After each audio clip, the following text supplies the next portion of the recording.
आज महायुतीची या ठिकाणी प्रचार सभा आणि गेल्या 1.5-2 महिन्यापासून दक्षिण मध्य लोकसभा मतदारसंघात आम्ही प्रचार करतो आणि दिवसेंदिवस प्रचाराचा जो उत्साह आणि लोकांचा प्रतिसाद वाढत आहे। काल माननीय मुख्यमंत्री साहेब उपस्थित होते, आज आदरणीय पालकमंत्री केसरकर साहेब या ठिकाणी उपस्थित आहेत आणि महायुतीचे सर्वच नेते वरिष्ठ मंडळी एक परिवाराचं मोदीजींचा परिवाराच्या माध्यमातून या ठिकाणी उतरलेले आहेत आणि एक उत्साह, आनंद आणि जोश सगळ्यांच्या प्रचाराच्या माध्यमातून दिसत आहे।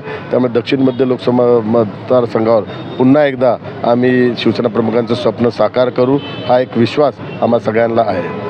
सर, महाराष्ट्र नगरच्या विकासासंदर्भात तुम्ही सांगता 2 ब्रिजच्या कामाच्या संदर्भात नेमकं काय कशा प्रकारचं काम असणार? या महाराष्ट्र नगरचा जो सभेचा विषय आहे तो त्याच्यातून सुटका याकरता मुंबई महानगरपालिकेतर्फे आपण 2 ब्रिज मंजूर करण्यात आले, त्याचं टेंडर पण काढण्यात आलेलं आहे। मानखुर्द घाटकोपर लिंक रोडचा जो ब्रिज आहे त्याला एक्सटेंड करून आपण महाराष्ट्र नगरमध्ये आणत आहे आणि मानखुर्द स्टेशनचा जो ब्रिज आहे तो U-टर्न करून महाराष्ट्र नगरमध्ये आणत आहे। त्यामुळे 2 ब्रिज महाराष्ट्र नगरच्या लोकांना उपलब्ध होतील। भविष्यात महाराष्ट्र नगरच्या एक ठिकाणी रिडेव्हलपमेंट झाल्यानंतर त्या ब्रिजच्या माध्यमातून त्यांना मुंबई पुणे हायवेला पण जायला मिळेल आणि त्याचबरोबर मानखुर्दला मुंबईच्या दिशेने पण जाता मिळेल आणि नवी मुंबईच्या दिशेने पण जाता मिळेल।